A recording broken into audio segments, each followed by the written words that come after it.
Hi, everybody. Hello. We're not quite done with Frigiphobia yet. Oh. I know it went on for, how long did we do that thing? Wow. It was like a week, right? Wow. It's like a Long week. time. Wow. It only felt Over like a week. here. Yeah. So tonight, I don't know if you've been paying attention, but we finished a campaign. What was it 3 weeks ago now? Mm-hmm.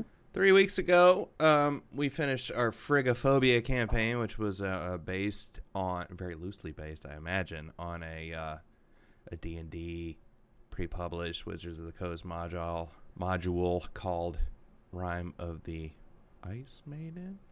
Frost Maiden. Rime of the Frost Maiden. That's what it was based on. And it was based on a real old school D&D setting called Icewind Dale. And the lovely Morgan DM'd the whole thing for us.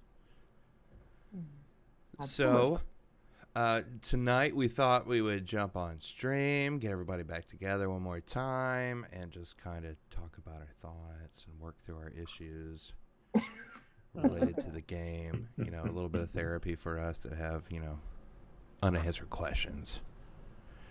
So... with me tonight, I'm James Baxter. With me is, of course, Morgan Kramer. Hello. Alden Everhard. Hello. Kristen Moretz. Howdy. Prescott. Hello. Griffin. Hey. Kevin. Hey. And Devin. Hello. Devin only joined us about, what was it, like halfway through? About. Something like that. It seemed like I Thirds, maybe? And about the 7th time Morgan called him a guest, I was like, maybe Devin's just like on the thing now. You know? Is he still a guest? Yep. So Devin is also with us to talk about. Devin, of course, had to play a published character, but he did his best, and he did well. Thank you. So tonight we're just gonna go around the table and have a couple of questions for everybody. I believe everybody has one or maybe two questions for someone else or the DM that they wanted to ask about the campaign. Oh, we have a question already. Yeah, a question from chat. Okay. Sticky Stove wants to know. I just want to know, was Gran raised by wolves? Oh And my god, if those were my so, questions. Does she still keep in touch with him? Visit the fam. Yeah. Am I allowed to decline to answer? Of course. Of course. You can always decline to answer. How dare you? Sticky Stew My knows, of memory course, that knows the answer. Yeah. Kristen is allergic to backstories. So I think I know the real answer. Like, it's like You wrote it's it just like that. she told us Of that 16. she makes it up on the fly. It's all magic. You yeah. had to Yeah, roll deception at the time. And I haven't decided if it needs to stick or not yet. You might never play this character again. Mm-hmm. Mm-hmm. Yeah. If there's anything to know about Kristen and D&D, is that Kristen is all improv, baby. Very You impressive. never know what you're And- gonna get. Sometimes we get some great stuff out of that. Okay, well, I guess I'll start off. I have a question. All right. You know what? I'm going to ask Griffin a question. Griffin, are you ready to have a question? What's up, Are you superstar? ready to get a question? Yeah, first Q and the first A. Let's go. Okay, so you started this character when Artificer was still Unearthed Arcana. Yes. It had not been made official yet. Right? So, my question to That's you, true, Griffin, is did you enjoy this class, playing this class? That's my new favorite class. It used to be Paladin, but I like the Artificer. I Really? like it a lot. Paladin? Yeah. Oh, That was your my favorite God, class? love the Yeah. Oh Really? my god. Yeah. Okay. What drew you to the artificer? I like the Artificer because you get to shoot spells, right? But there's but you don't get to learn that many spells. So you don't have to learn what all the spells do. So you only have so many. Yep. And you get to make neato magic items to give to your party or to hoard to myself, which I did for the most part. That was and was not helpful throughout the campaign. Well, nobody asked. Nobody asked if they. Nobody knows unless you tell them. No, you just ask. Nobody said, "Hey, can you make something for me?" I would have said, "Oh my god," I would have said, "I'd love to." Yes. I just bought it. You can just buy it. It's fine. I asked for a sword. You made me a sword. And how many times did you use the sword? I used the sword a bunch of times to stab things, and I used its infused ability 0 times. Not even a single time. It takes a reaction. I was a rune knight. I was already absolutely drowning in reaction. And not for nothing, you didn't make that. You didn't even use that spell refueling ring I gave you either, James. Okay, well, I have another question. Mm-hmm. If you didn't want to get complained at, you shouldn't have offered to host. This one is for Devin.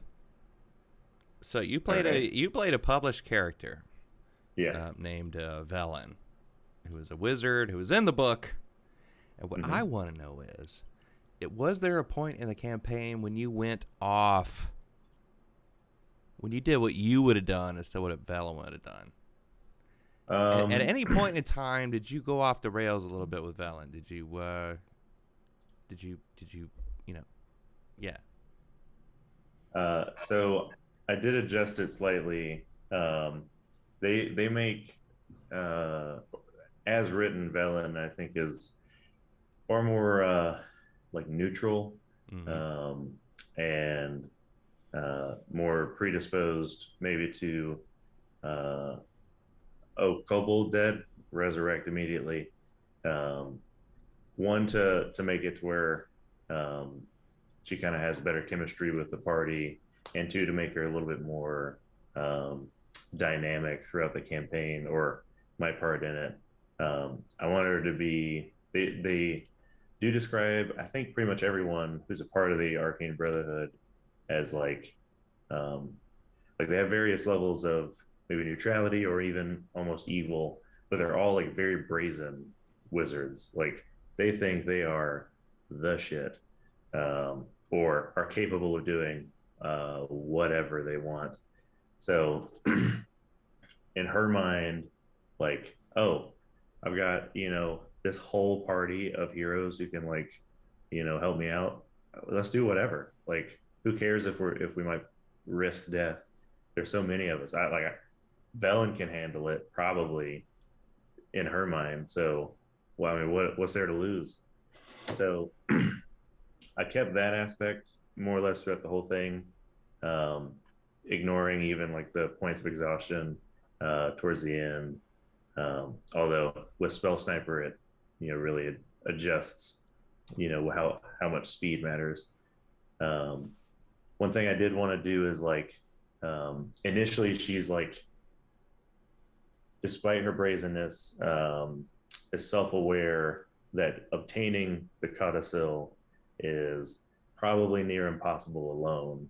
So it's sort of like, okay, if whatever they want to do, I'll kind of go with for now, and we'll assume by playing nice, they'll help me out.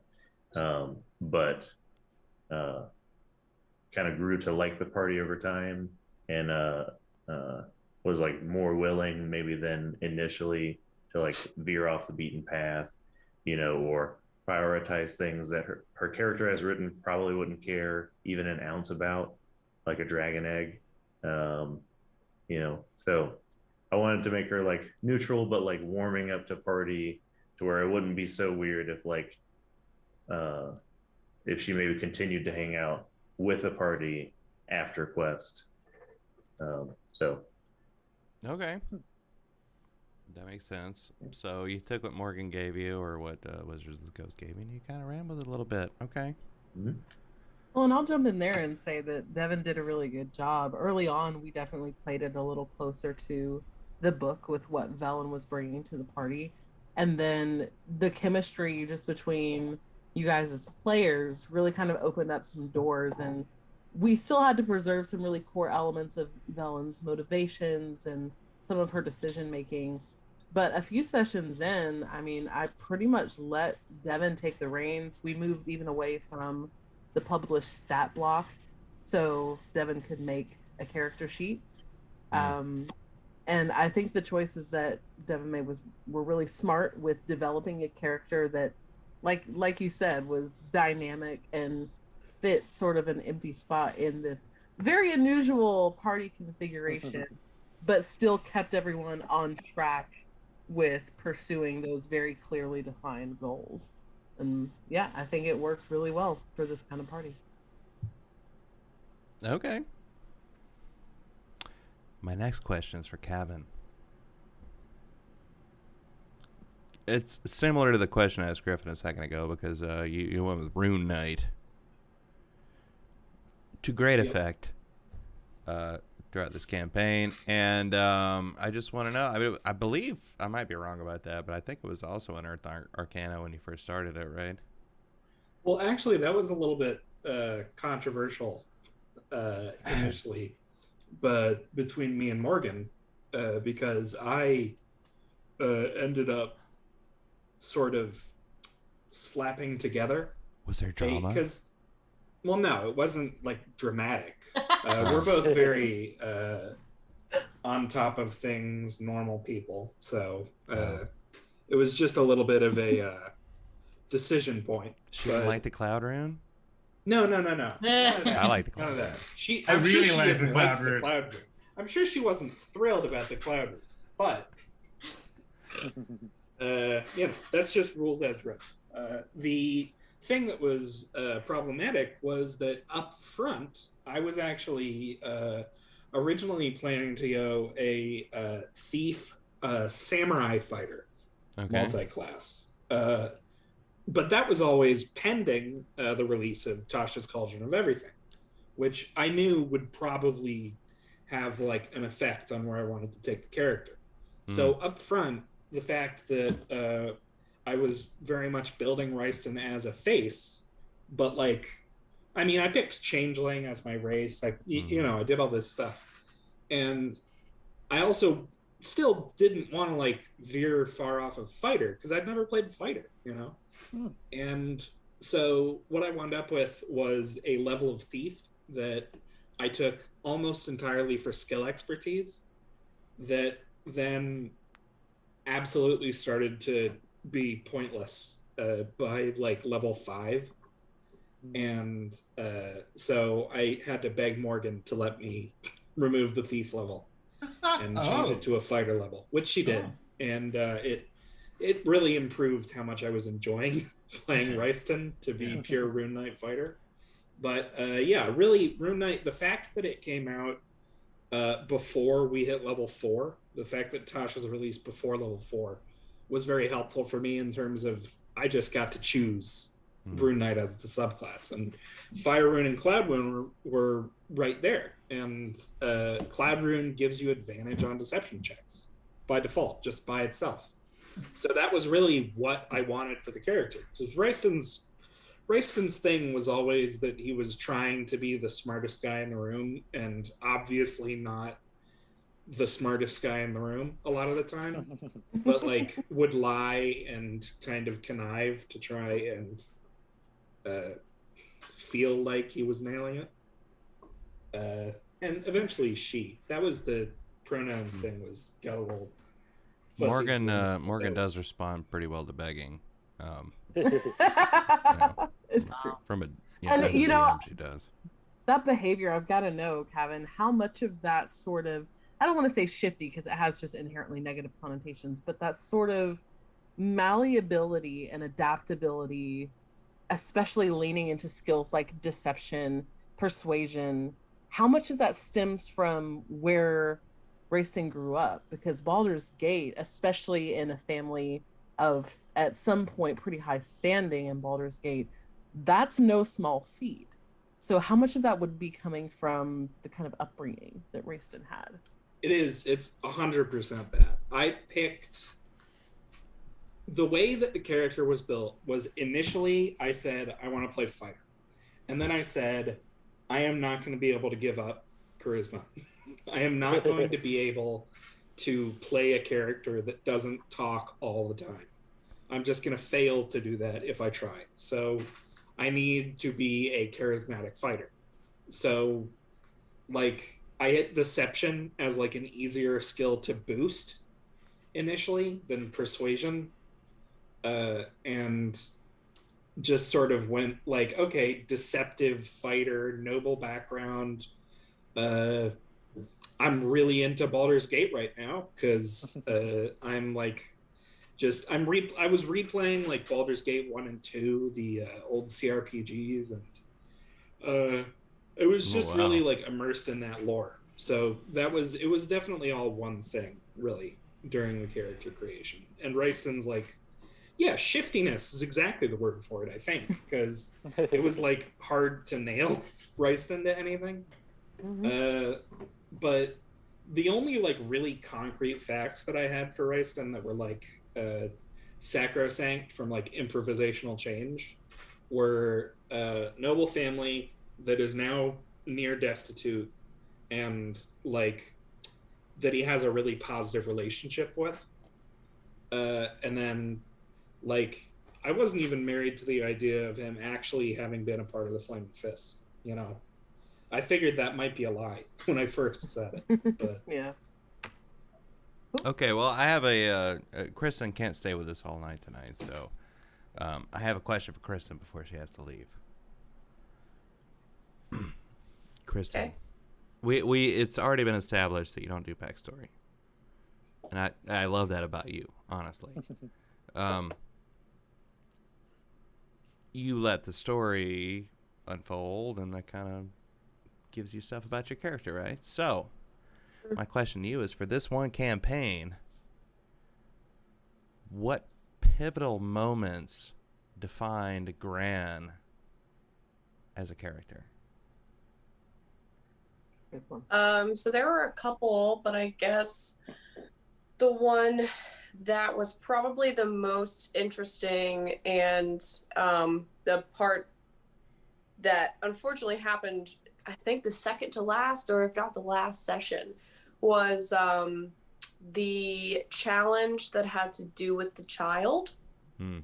So, you know, she had back in Brand Chandler, you know, she had an apprentice who ran her shop. She's always had this very mentor, very calming personality. And so I think when I kind of realized what Gran's reaction, like they've been older people, but when I realized what Gran's, and then of course, like the idea of being okay with sacrifice when it came to her town and things like that. And then the way that, because I mean, the thing is, like, I don't have backstory, but I do try to do what my character would do. And so when I realized what Gran's reaction was to that kid, that was kind of her very pivotal thing that I didn't even realize, but I kind of been laying the groundwork for a while, was that like almost motherly instinct. Like, I'm not a very good healer, but I really try.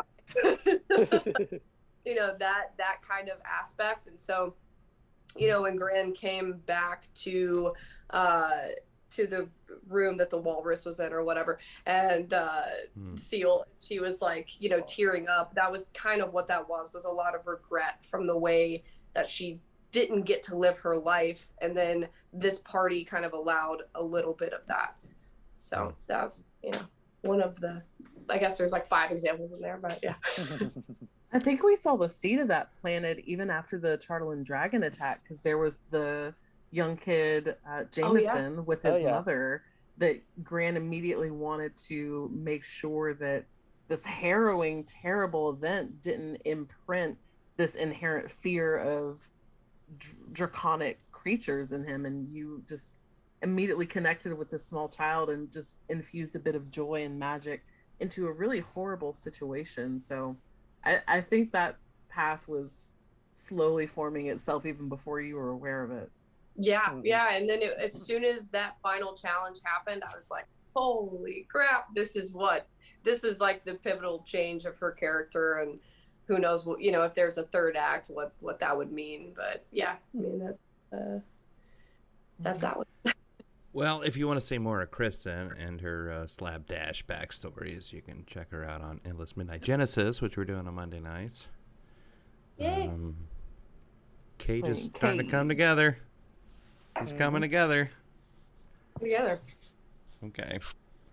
Okay, so we have a couple of questions from the chat. Ooh, a lot. Okay, so the first one is, this is for anyone who wants to buzz in, but especially for Morgan. Ooh. Okay. Is there anything that you wish you had done differently? Oh, DM's curse. Yeah. I mean, from the DM perspective, it really is the DM curse. You can look back on every session and nitpick and find something that in hindsight you think could have been done better or been handled in a more narratively driven way. But taking a macro look at it, I think I would have tried to have a better understanding ahead of time of the type of atmosphere I wanted to shape.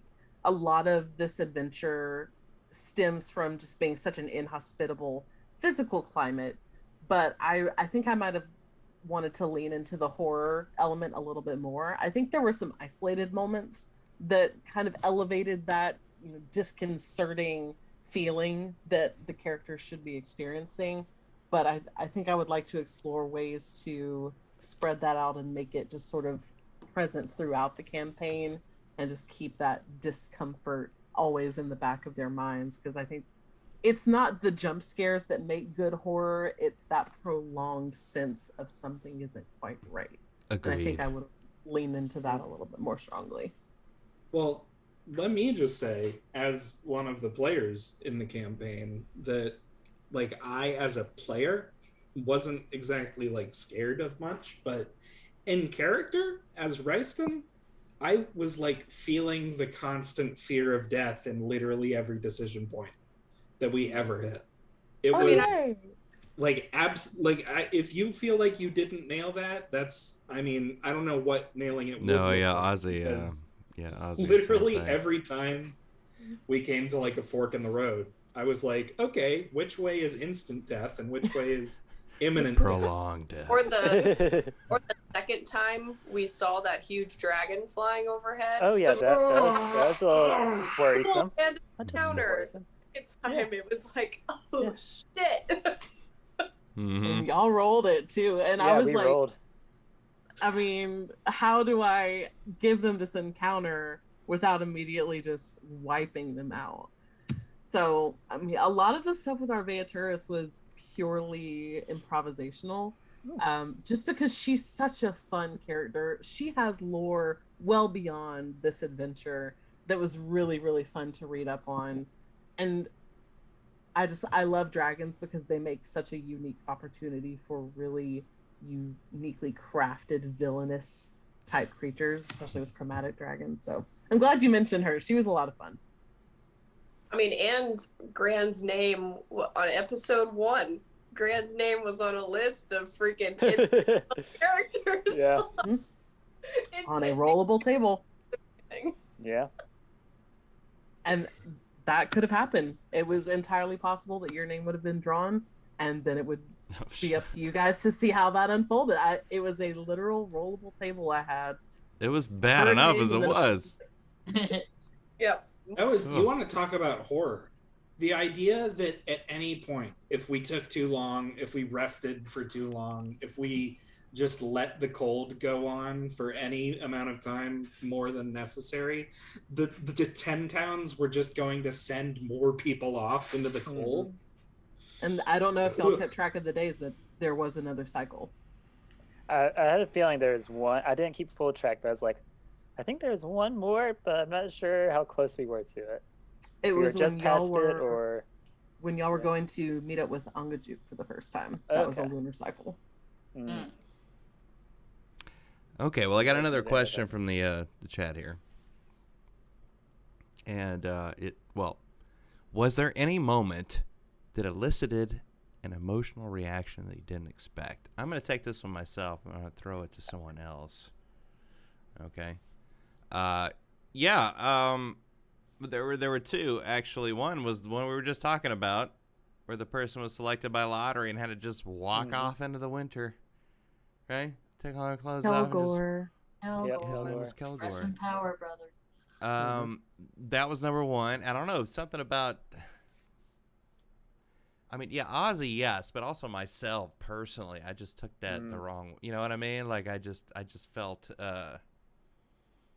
insulted by that, you know? That this person would just accept this in a lottery and just walk off into the waste to die, you know? So,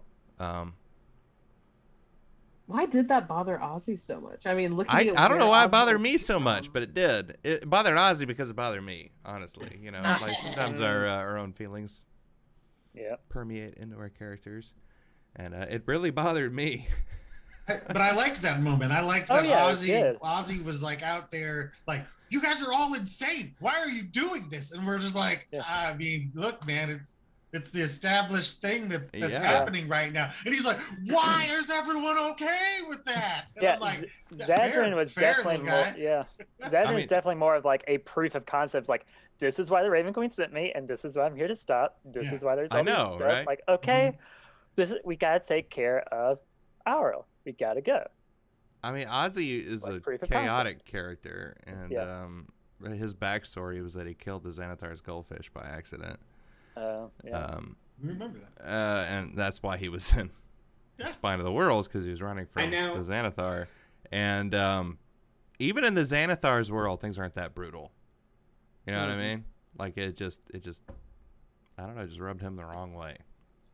I desperately wish that had come up. The other one was Arlagath. He rubbed you wrong. Oh yeah. So Ozzy was flirting with being a bard, and later on I took bard levels. But he was flirting with being a bard early on, and you know, of course, bards are gonna bard, right? So we meet Captain Arlagath, who was a half orc. Is that right? But green. She was not a half orc. Human. Oh wait, no. Captain Arlagath. Yeah. The one the romantic interest. Yeah. No, she was just a big... I thought she was half orc. I think she might have been half orc. I think she was half orc, half elf, actually. Half elf, yeah. Okay. Well, Ozzy was into it. And I remember at one point I was really offended because Morgan goes, there is no way that this woman is going to get with Ozzy. And I was like, oh. I clutched my pearls. I think we all felt that. Because seeing the chaos that was Ozzy was like, you're the right mind to go with this chaos. Because you made it seem like it might happen, or it seemed like it might happen. And you were like, this isn't gonna happen. Mechanically, I think is what you meant. You know, just like, you know, like you would die. No, she didn't mean mechanically. She meant emotionally. Yeah, I was thinking more personality types. Here's this like Law and Order, straight focused. Hey, here's this chaos goblin. Opposites Yeah, I'm like, they do. True, in certain aspects, you guys still have that initial connection to want to get to know someone, and you're just kind of like creepy chaos goblin hitting on someone at inappropriate time. You hit on her while she was burning someone alive. You didn't want him to be creepy. When else was Ozzy gonna hit on her?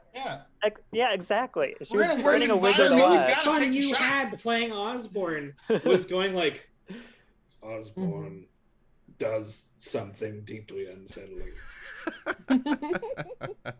Hey, Griffin, do you want to comment on the baby Yeti at all? Oh, I have a lot to say about the baby Yeti. They're doing something different. Yeah. Oh Lord. I've been waiting for that. The entire second I haven't been waiting for it the entire campaign. Rest of the campaign. The reckoning is here. Yeah. There's this little baby. Yeah. Whole life ahead of it. True. Baby monster. Not a monster. Not It yet is a monster. Not yet a monster. Didn't know right from wrong, left from right, black and white. Did have, to be fair, did have a halfling woman that it had nearly bludgeoned to death from treating her like a toy. It didn't know no better. It wasn't ever going to. No, it wasn't even attacking anybody. Right or wrong? I will say, going through Zadrin's mind at that moment, we had this baby Yeti. Main focus of his mission was to get to Auril. We had this baby Yeti about to tear this party apart, where I saw this young, impressionable artificer wanted to take care of them, the baby Yeti, and it's like, I wasn't even sure if the baby Yeti would survive on its own anyway. So just take a variable out of the equation. It's like, we gotta make a decision and move. Very practical. Here's what was going through Vulcan's mind. An orphaned creature that people saw as a monster. We orphaned it. We did orphan. We did orphan. You were part Continue, Griffin. Continue. You just said that very passively. Drawing. Yes. That could have been raised to be a good, law-abiding member of society that was parallel to Vulcan's life. Yeah. Oh, my cat. As he was an orphaned creature that was seen as a monster by society, but was raised to be a good person. That's very beautiful, but much like your cat, it would have been a distraction that we would have had to deal with. And I was seems like, all right, if Vulcan's like, I will take care of this, leave the party, go raise this baby Yeti on my own, instead of arguing with how to just leave it and check on it every now and then. It's like, all right, this is not going to end well. This is just going to sow chaos and not be a good experience for anyone. And yeah, I don't know. I can see Baby Yeti from 3 different perspectives. One, it was a baby. It had the big cute eyes. We all saw the picture. Yeah, we all saw the picture. Oh my god, the picture. And yet played with a halfling to death, but you know, it's a baby, right? Okay. It's a baby, and the halfling's so small anyway. That's one perspective. Perspective number 2 was it wasn't going to be a baby all that long. Eventually it was going to be an actual Yeti and continue doing the things it's doing and kill people, right? Yes. That's perspective number 2. Perspective number 3 is we could have raised it up to be an NPC and tank for us. Yes. Yeah, but totally. I could have dealt with baby, even baby factors that are kept in captivity. You can only deal with them for a couple of months, and even if they're used to people, they are still no longer able to be handled by people. Yeah. Vulcan would have just been a new Siegfried and Roy. So with all 3 of those perspectives, it comes back to the same thing. Murder most foul.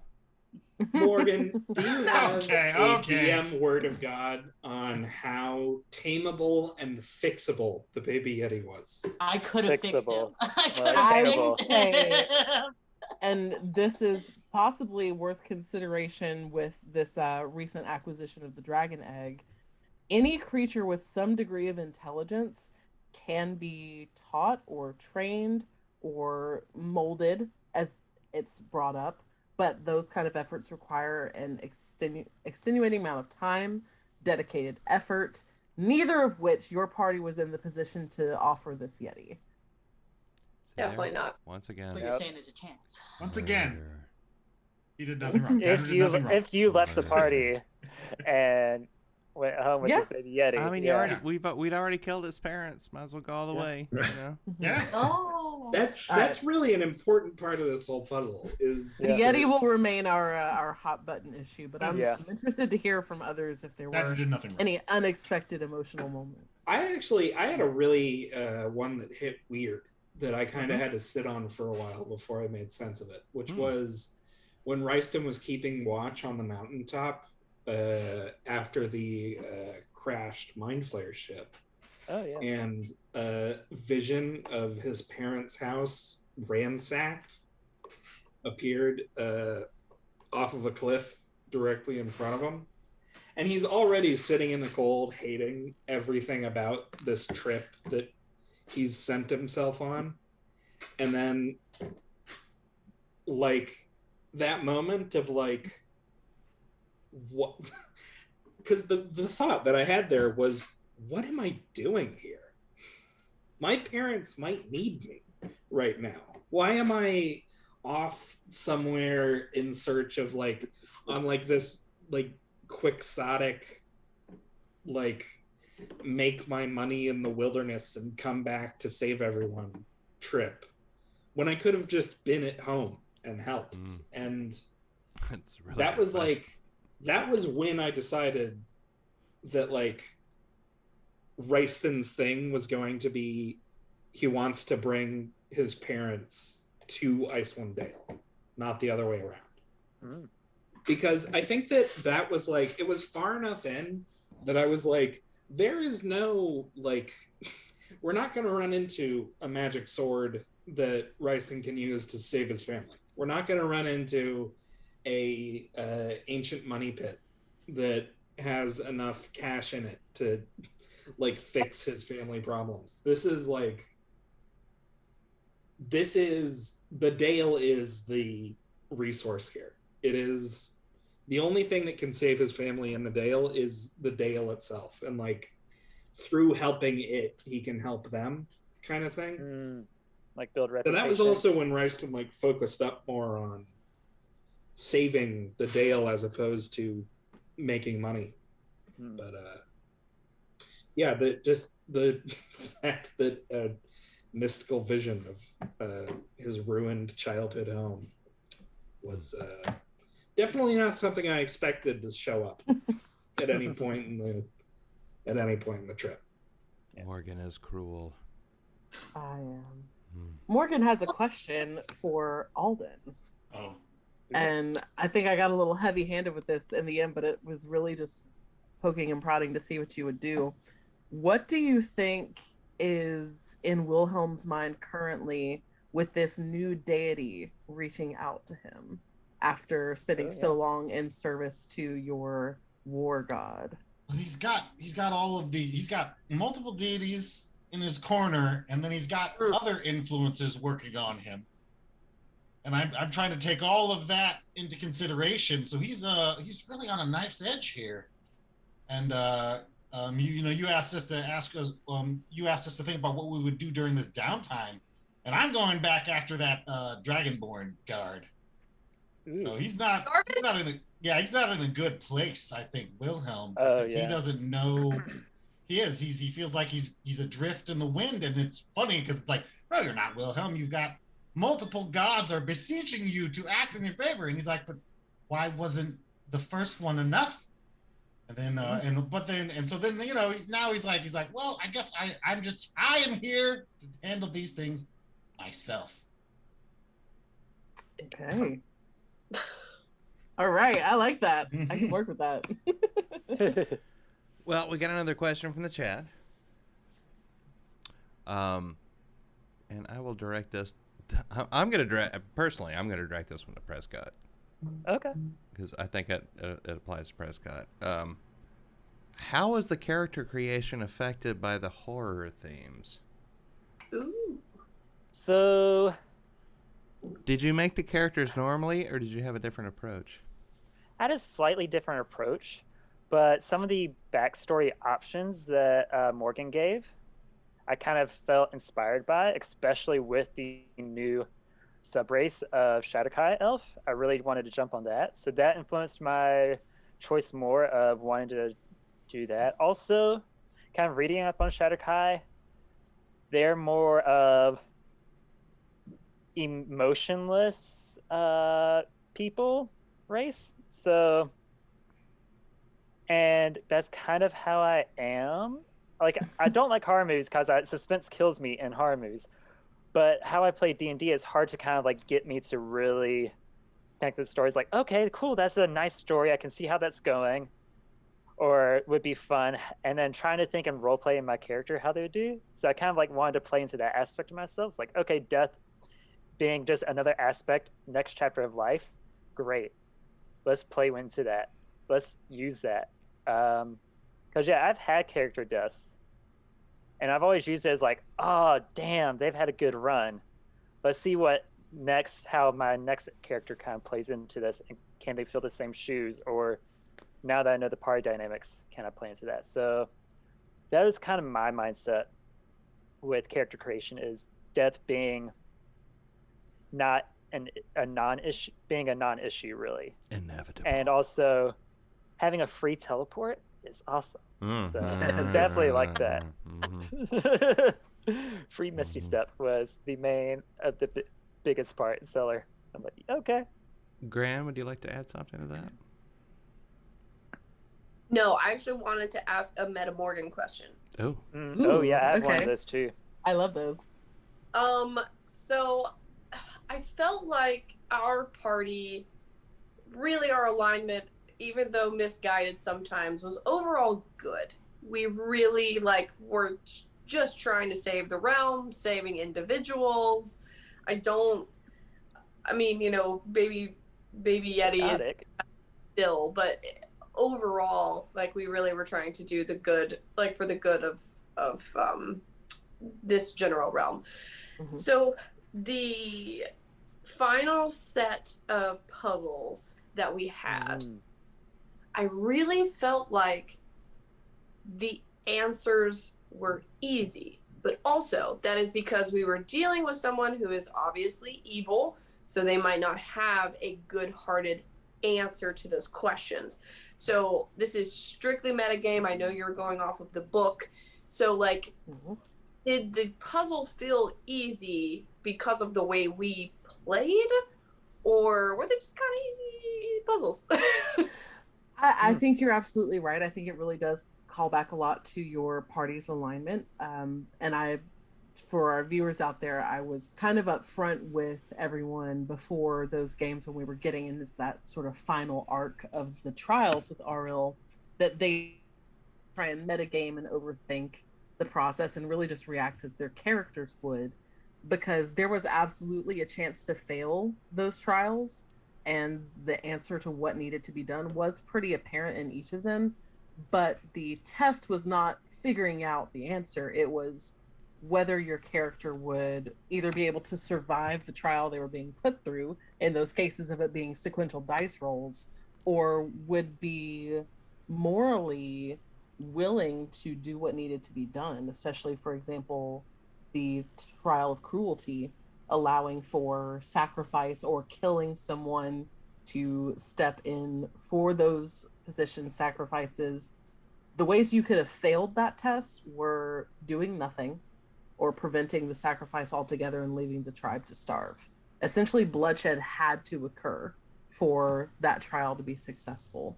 And again, it could be done on an individual basis. If some of you were willing to bite that bullet and make those morally great decisions, some of you could pass the trial and some would fail. And depending on the overall successes and failures and the specific tests, that would determine whether or not that final door holding the codicil behind it was going to be open to you. So there was the absolute potential for failure there, and it was purely based on your character's decisions that things unfolded the way they did. Yeah, that makes sense. Yeah, I didn't mean made easy puzzles, but it was just maybe the way our party has been over the last year. It was we walk in a room, Ozzy can't even deal with a sacrifice that's tradition, let alone a sacrifice being someone enforcing cruelty on others. So it just, I guess that is why it felt easy, because we didn't metagame and we just played as the characters we've played all this time. So cool. Okay, that was my little metagaming question. Yeah, for sure. To add to that slightly, I partway through the trials, I had a similar thought after the first one, because it felt like we were just kind of going through it.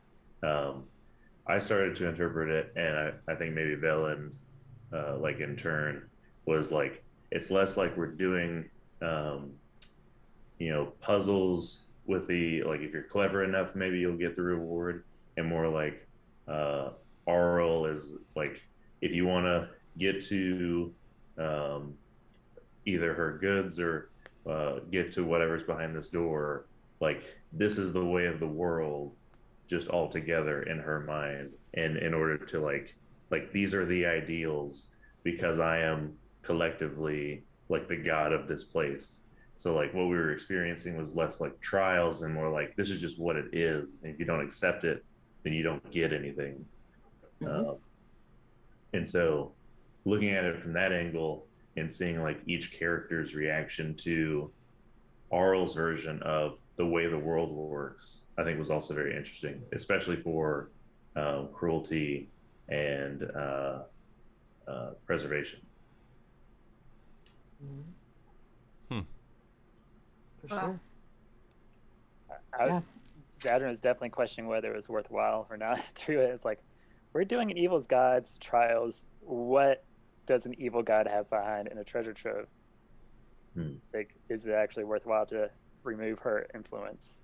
But also, were those things actually happening? Were we actually helping that tribe for the better? You know? Yeah. Okay. Well, I have one more question myself, and then we can go around the table. And if anybody has individual questions they want to ask, that's cool. But this one is for Alden. Is Wilhelm satisfied? No, he thinks he owes Velen. Oh. From in Wilhelm's perspective, Velen said, "You help me do what I'm going to do, and I will help you get rid of Aurel." So far, in Wilhelm's mind, he is in debt to Velen because Velen was there shooting her spells. Aurel's gone. We're watching this winter leave, and he's like, "Oh, we got to do your thing, or people are going to talk bad about me, you know?"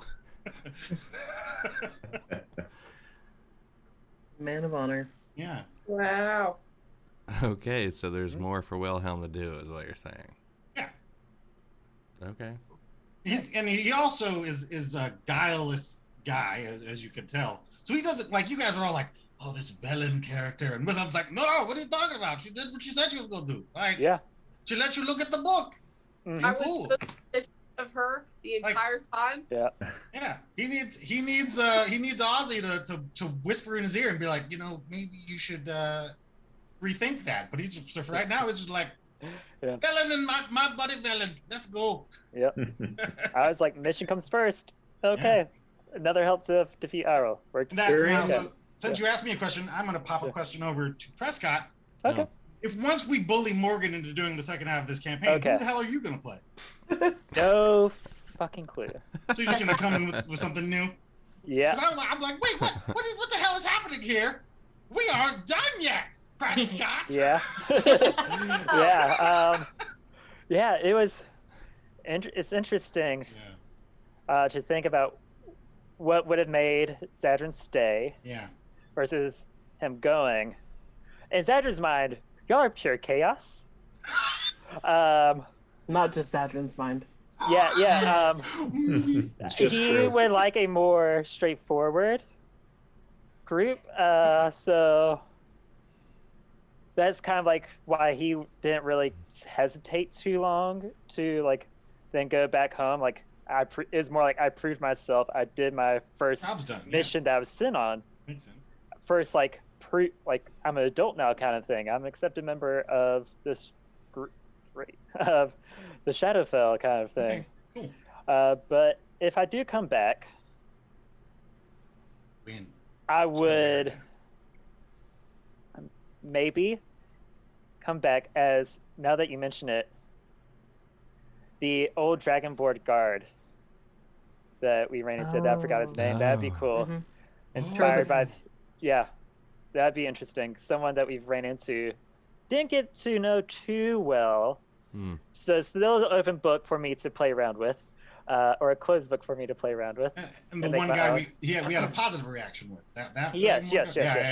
He was level 10 when he's sober. Winston's gonna be so pissed. Graham would love to have Trovis around. Yeah, so it's just something like no question. I remember some chemistry just something there. that is inspired, and also something for me to step out of my comfort zone with role playing. It's like, okay, because usually I'm very much asexual, aromantic with my characters. Like, nope, we got a mission. I'm not going to worry about falling in love with characters. I've done that once. It was fun. Also, the friendship with that person was amazing, so that kind of inspired it. But if you don't mind, I would like to answer a question. if that satisfies your question, Alden. Yes, I'm happy. It's for Morgan, and she might not be able to answer it. Ooh, that's kind You had me make a roll. I was wondering if this would come up. Yeah.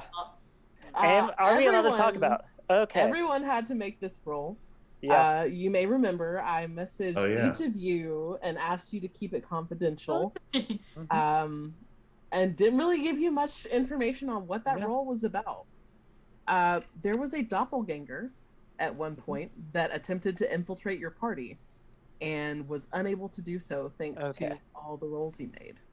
No. Wow. Okay. Where?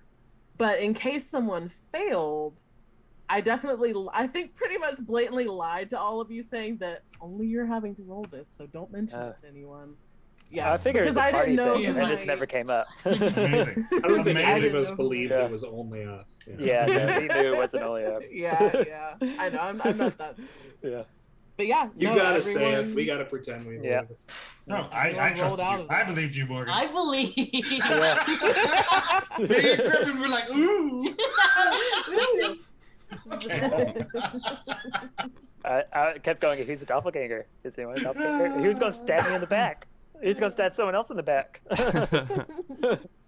Well, I have one more question for Gran, if we've got time before you have to scoot. Yes. Gran is a lifetime resident of Icewind Dale, right? You were familiar with what it was like before the Rime of the Frost Maiden came and spread its oppression across the place, and then stayed even when so many, fled in exodus from this new lifestyle. Now that you guys have seemingly defeated Auril, there is the burden of you guys not only having to bring this news back to Tin Towns, but convince people to be receptive of it and completely change their way of life in response. How much ownership of that task would Gran be willing to step up and take as the longest residing party member with these ties to Icewind Dale?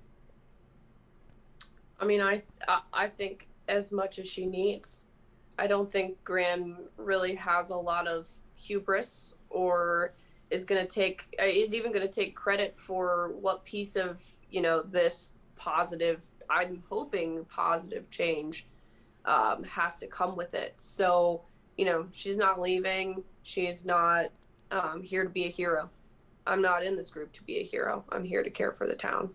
So. That is heroic. Yeah. Yeah. I guess sort of what everyone's up to. That's true. Mm-hmm. Yeah.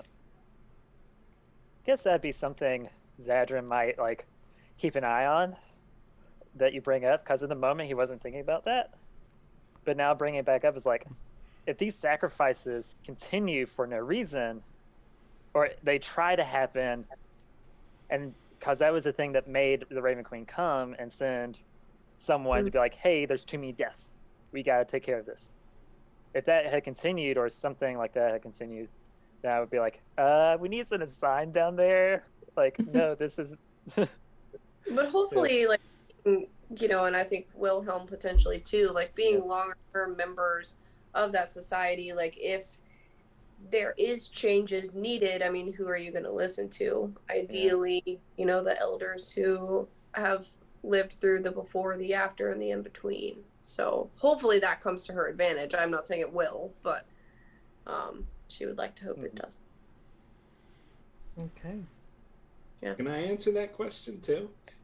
Sure. Because I think that Ryston, when he promised Osborne regime change during the test of cruelty, was being 100% serious. Ryston is, and it was you remember the thing with the guard who was stabbed Gran a little bit, did a little bit of friendly Gran stabbing. That was Ryston went, oh, these people are going to continue to be this cruel, whether Auril is threatening them directly or not. And if me and my friends are tough enough to beat a god, I don't think that the 10 towns are going to be able to stop us from doing what's best for them. Which is definitely a megalomaniacal idea, right? I don't think that the people of 10 towns are that cruel. I think that this is the thing, right? I think that cruelty is bred from have we seen The Wire? It is built from circumstances that are not ideal. It is built This is exactly it. This is exactly it. For your life. They saw it as necessary. They did. Like an angry God. What they did, because who are we talking about, right? Because there are the people who are in power in Icewind Dale, which do not necessarily speak for everyone. They are speakers. They are in charge of the towns. They have like mayoral to dictatorial control over the towns, depending on which one we're talking about. The first thing that we did when we got to the 10 towns was, well, after we wandered around Bryn Shander for a little bit, we went to the other one. I forget which one, started with a D, but the speaker was like a tyrant who had recently been overthrown by the cult of Levistus. That whole, like, clearly the speakers are not some kind of like universally beloved perfect system. So I think that there's room for a lot of positive change in terms of the governmental structure of Icewind Dale, whether or not Royston's pride is personally being attacked by some guard captain, you know. And I think Osborne is very much right about the amount of like needless death that the like cowardice of that leadership structure let happen in Icewind Dale. If they had had better leaders, they wouldn't have been throwing people out into the ice for no reason. We don't know, truthfully. Did anybody else? Dad had been there. Royston thinks none of this would have happened. That's what's going through his head. Did anybody else during the game have an alignment shift, or is it just me? I think you genuinely may have pulled Royston from neutral good to chaotic good. Osborne just by himself. Okay, I really wish I didn't have to leave because I could argue about this all day. But I did want to just, before I sign off, to say thank you to Morgan because it was a really beautiful story that you put together. And obviously I love playing with you guys. But, okay, I'm going to go. We'll see you on Monday. We'll see you Monday. Well, I have another question for Osborne. Oh, boy. Here is this chaotic goblin who has found his way already at one point into one of the most deeply rooted crime syndicates in one of the most urban metropolises of, this realm, and has now had to flee that and found himself in this abysmal wasteland, far removed from what most people would consider really refined society. So you've seen both ends of the spectrum and you've been chaotic in both. I have to know how is this shaped what Osborne wants in the long term? Like, what are his goals now? Well, at the start, Osborne was chaotic evil. I started him as a chaotic evil character. I believe I will die on this hill that you can play chaotic evil without being chaotic stupid, right? Yeah. I will. So anyway, that's how he started, and he came from the crime syndicate in Waterdeep. He accidentally killed his Xanathar's goldfish because he was in charge of it, and the goldfish died. Goldfish just die, right? Supposed to replace it. Sadly, yeah. And before they could replace it, the Xanathar found out. So he's on the run, and he went as far as he could. He went all the way to the spine of the world, and he ended up in this group. So yeah, he has seen society from either end. He's seen the dregs, the literal sewers of Waterdeep, and he's seen all the way up to the high society there. And then he gets out here, and everything's completely different. The group he was in was the high society. So he shifted from chaotic. He's always going to be chaotic, but he switched from chaotic evil to at least chaotic neutral, leaning towards good, I think. What really bothered him about the guy who wandered off into the snow is that he made that decision, you know?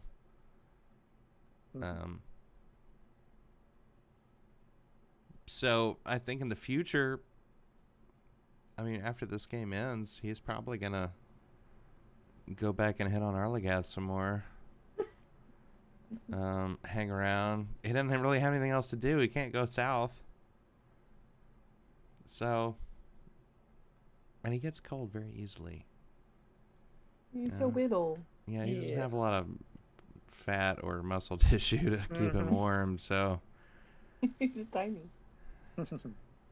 Which brings me to a question I had for Alden. Osborne and Wilhelm. Oh. Bromance of the ages. Why do you think it works so well?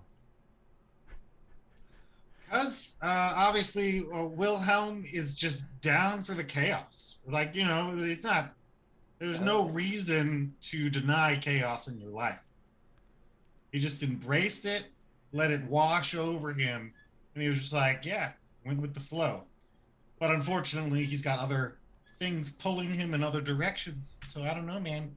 This might be the great breakup of the ages. Oh, no. Oh, don't say that. Don't say that. Oh, no. Yeah, talking about the bromance of the century, what was Osborne's rankings of people, of the party members that he hinted at a few times? Yeah. Amazing. There's the list, yeah. Okay, well, Wilhelm was number one. Of course. He's the warmest. Well, we had the fire genasi. Both physically and okay. Emotionally. He was the warmest. After that would be the fire genasi. Because he's literally the warmest. And he had so many useful things to do. Yeah. After that would be Zadran, because Zadran was completely predictable. Yeah. You knew what Zadran was going to do in every situation. And Ozzy appreciated that. After that would be Gran, even though she wouldn't cuddle. And then after that would be Ryston. Didn't know what Ryston was going to do. One moment to the next, huh? No, well, then that was good. But on the other hand, it was rarely something Ozzy wanted him to do or her to do. So he appreciated the chaos, but it was also a little annoying. And then last would be Velen, because Velen was Ozzy never really trusted Velen at all. Yeah, I get it. Yeah. That probably segues very well into one of my questions, which is for anyone who cares to answer, which was, what was your initial opinion of Velen, and did it change as time progressed in any way? I actually, I rolled an insight check right up front during our first session, and I rolled a natural 1. And from then on, I think I basically was completely on board for everything going on with Velen.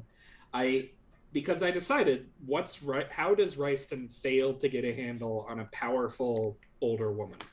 And the first answer was Ryston decides that she's basically their mom, but like a cool wizard. And so, like, there was always like a part of Ryston which was like trained to view everything as a potential threat and like have a plan for dealing with or escaping it. But beyond that, it was just like, Velen's our cool wizard friend who's going to help us be heroes. Isn't that great? Just unchanged. Whole adventure. What about you, Vulcan? I think Vulcan was always on board with Velen, because Vulcan would always trust off the bats, because that's something that most people would not do because after they grow up. But he was still the kid of the group, had that childlike naivete.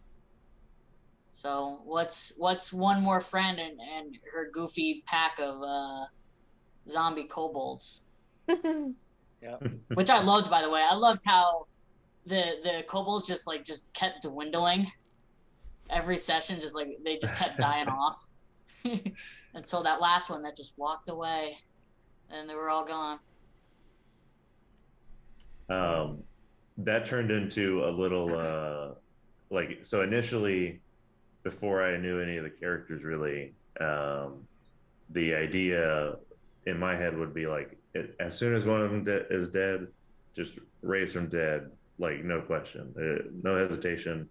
So much so that in the character description, if Velen is ever low on health, she'll do vampiric touch on one of the kobolds. Like that's just what it is. They're just health potions, like they're walking health potions.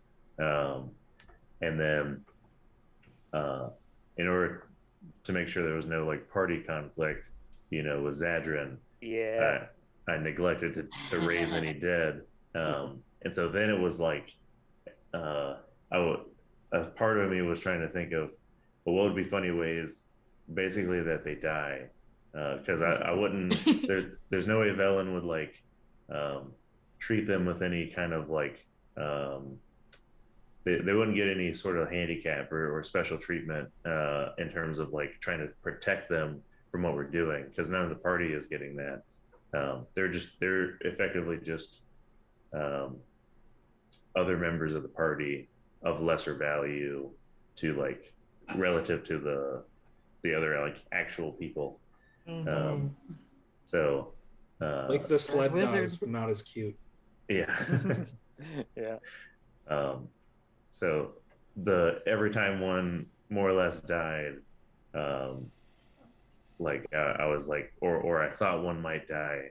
I always found that kind of funny as it like got lower and lower. Well, and I'll mention before we move on, it was kind of an emotional moment, so no one really bothered to take a look. But if anyone had really wanted to scan the assembly of the Cold Light Walkers that gathered around the tower there at the end, a couple rows back and tucked off to the side, you would see one very conspicuous tailless frozen kobold that had previously wandered off into the winter wastelands. Man. Yeah. Funny guy. All right. Well, for me, I wasn't I wasn't in the episode where Velen showed up. So like I was like, all right, well, looks like everyone else trusts her. What were your backup characters? Oh, I had a good one. I had a half orc ranger that was sent to hunt down Ozzy. That is a good one. Mine was Ryston's mom for the last like third of the campaign. That's so funny because mine was Vulcan's dad. He would have been another artificer decked out in armor and a lance riding a steel defender like a knight. Oh man, mine was Ryston's mom too. Oh, that was so embarrassing. I actually never made a backup character. I had the idea. I think Alden and I talked about backup characters. It's like if you die, you make a cleric. If I die, I make a cleric. Yeah, pretty much. That's the rule. If you die, you make a cleric. Yeah. Ryston's mom was a Yuan-Ti pureblood Tempest cleric. Ooh. So I was also gonna make a cleric. Okay. It depends. Otherwise, it'd been like a monk. Yeah. Or. Yeah. Yeah. Okay, well, I have one more question before we sign off on this thing. And this is for Morgan in particular. I haven't read Rime of the Frost Maiden. I didn't read the book. I'm assuming no one else here did either.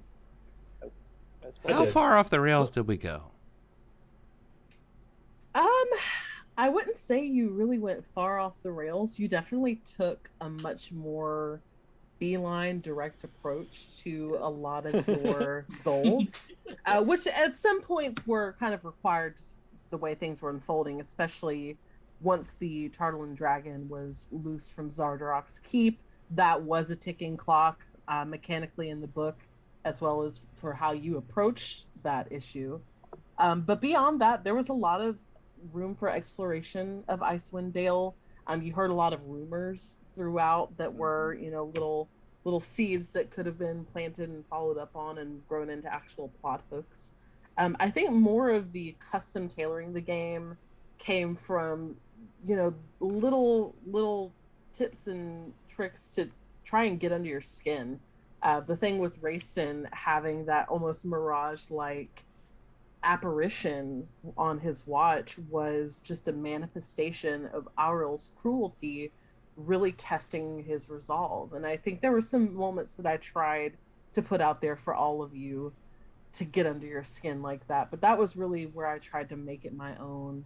That and the encounters, combat encounters. I homebrewed some monsters, tweaked some existing monsters, improvised encounters that maybe weren't going to unfold in your favor based on how you were approaching them. The adaptability that any DM has to have. But all in all, mechanically solid, followed the adventure as written, just custom tailored for your enjoyment. At the beginning, I was talking to someone else who was also going through Rime of the Frost Maiden campaign, and they're describing some of the things they were doing. It's like, I was just smiling, nodding along, like I knew anything they were talking about, because they went a totally different path. It was near the beginning, so I don't remember what steps, but I'm like, none of this sounds familiar. And still today, nothing like fully rings a bell, because I think they did the druid. That like one of their things that they went with, we only got a hint of, like the druid that was part of the albino moose. They did that full story like line that went that direction, and so I'm like, what the hell? I think that's the only thing that made sense, like made a connection.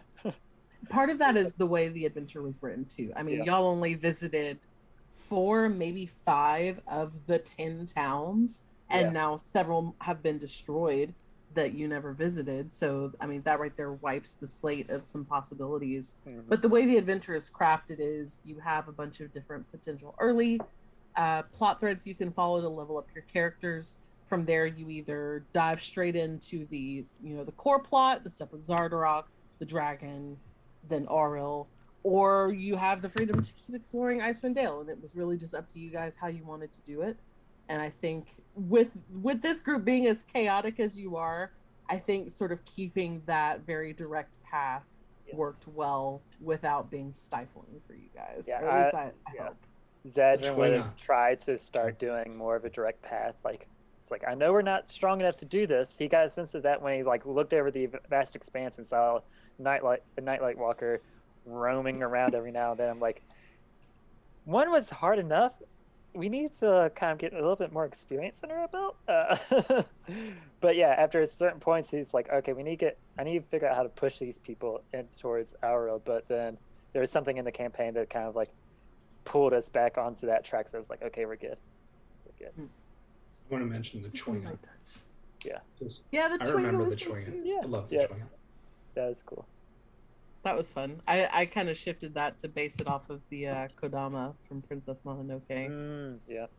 Just that little sense of whimsy, but still very oddness about them. Cool. Well, I would like actually, to. Before we sorry, I have like two-ish questions that I want to ask. One is for Morgan, which was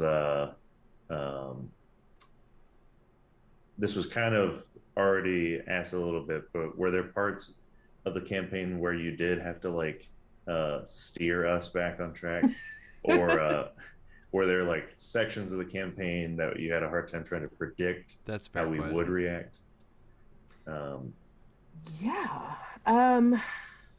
We've been playing for so long, it's hard to remember, isolated incidents.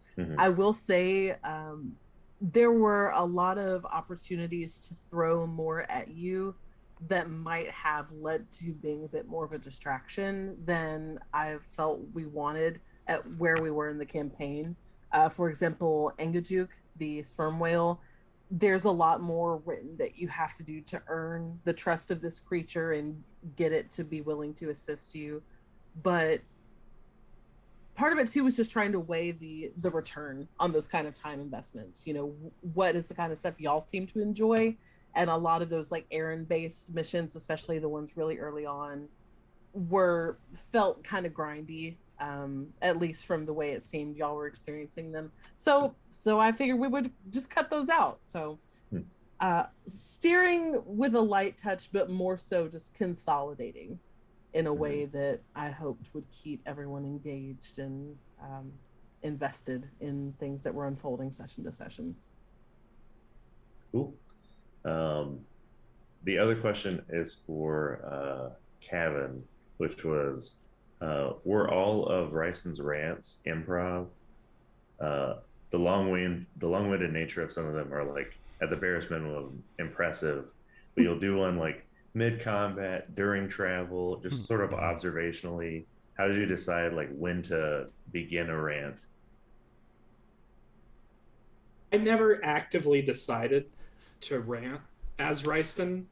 It was more a function of, and I'm sure that we'll all get to be very familiar with and likely sick of this over the course of the Baldur's Gate campaign, but it's more a question of, am I, as a player in what is through most of our adventure a 7-person party, justified in taking up the amount of word time that I would like to use right here? And the answer 90% of the time was no.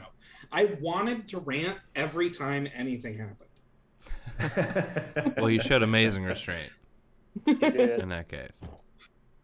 I mean... Yeah, that's that. Okay, so I just want to say thank you to Alden, Prescott, Kevin, Griffin, Devin, Kristen, wherever you are, for joining us in this campaign here on the Neon Goblin thingy. But most of all, thank you to Morgan for DMing it. Oh, yes. My pleasure. You were a lot of fun to DM for. I hope you decided to DM something else in the future. Yeah. Speaking of which, Kevin's doing a thing soon. I am. Couple of things. Yeah. Both of which will be on Neon Goblin streaming. Okay. We are doing... we already talked about both of them. We are doing a mini campaign called Magistratus. That's going to be on this Sunday at 1, and then a couple more sessions of that after that. It's going to be a homebrew setting. Should be a ton of fun.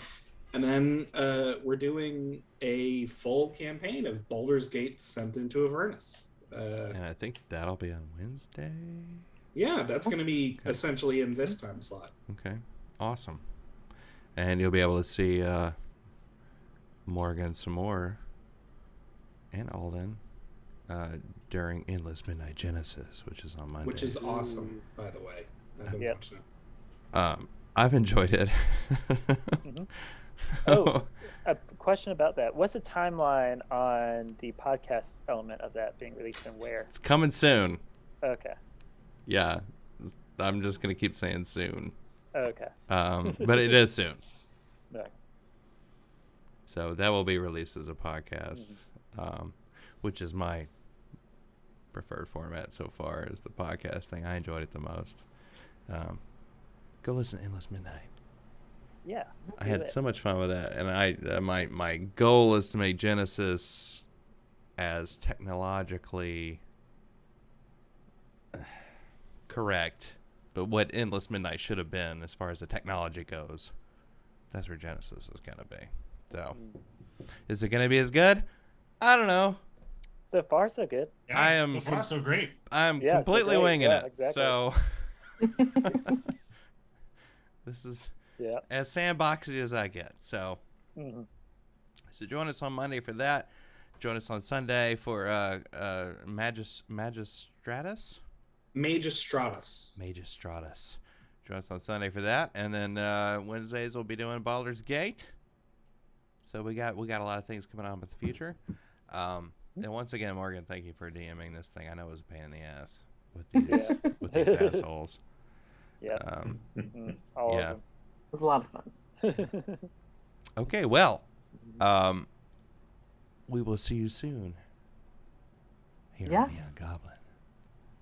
Thanks for joining us, all. Have a good night. Have a good night. Bye.